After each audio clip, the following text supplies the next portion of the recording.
ഉൽപ്പത്തി പുസ്തകം 33 അധ്യായം. ഏസാവിനെ കണ്ടുമുട്ടുന്നു. യാക്കോബ് തലയുയർത്തി നോക്കിയപ്പോൾ ഏസാവ് 400 പേരുടെ അകമ്പടിയോടെ വരുന്നത് കണ്ടു. ഉടനെ യാക്കോബ് മക്കളെ വേർതിരിച്ച് ലയായുടെയും റാഹേലിന്റെയും 2 പരിചാരികമാരുടെയും അടുക്കലായി നിർത്തി. അവൻ പരിചാരികമാരെയും അവരുടെ മക്കളെയും മുൻപിലും ലയയെയും മക്കളെയും അതിനു പുറകിലും റാഹേലിനെയും ജോസഫിനെയും ഏറ്റവും പുറകിലും നിർത്തി. അവൻ അവരുടെ മുൻപേ നടന്നു. സഹോദരന്റെ അടുത്തെത്തുവോളം 7 തവണ നിലമുട്ടെ താണു വണങ്ങി. ഏസാവാവട്ടെ ഓടിച്ചെന്ന് അവനെ കെട്ടിപ്പിടിച്ച് ചുംബിച്ചു. ഇരുവരും കരഞ്ഞു. ഏസാവ് തലയുയർത്തി നോക്കിയപ്പോൾ സ്ത്രീകളെയും കുട്ടികളെയും കണ്ടു. അവൻ ചോദിച്ചു, നിന്റെ കൂടെ കാണുന്ന ഇവരൊക്കെ ആരാണ്?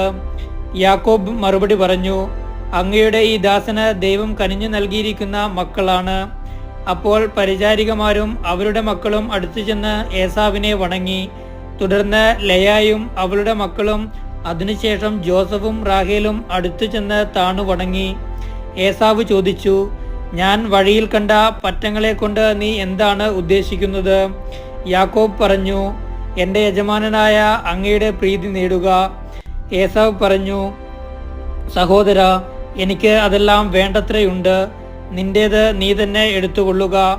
യാക്കോബ് അപേക്ഷിച്ചു, അങ്ങനെയല്ല, അങ്ങ് എന്നിൽ സംപ്രീതനാണെങ്കിൽ എൻ്റെ കയ്യിൽ നിന്ന് ഈ സമ്മാനം സ്വീകരിക്കുക.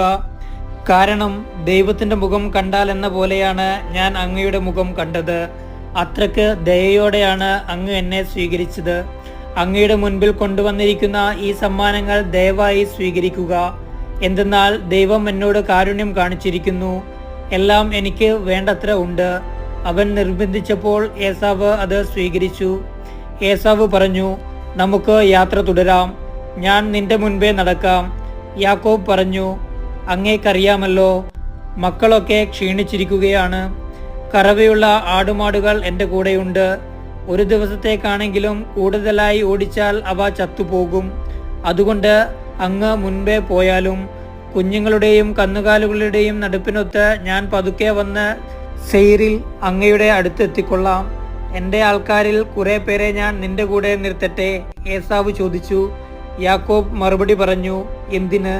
എനിക്ക് അങ്ങയുടെ പ്രീതി മാത്രം മതി. അതുകൊണ്ട് ഏസാവ് അന്നു തന്നെ സെയിരിലേക്ക് തിരിച്ചുപോയി. യാക്കോബ് ആകട്ടെ സുക്കോത്തിലേക്ക് പോയി. അവിടെ വീട് പണിതു.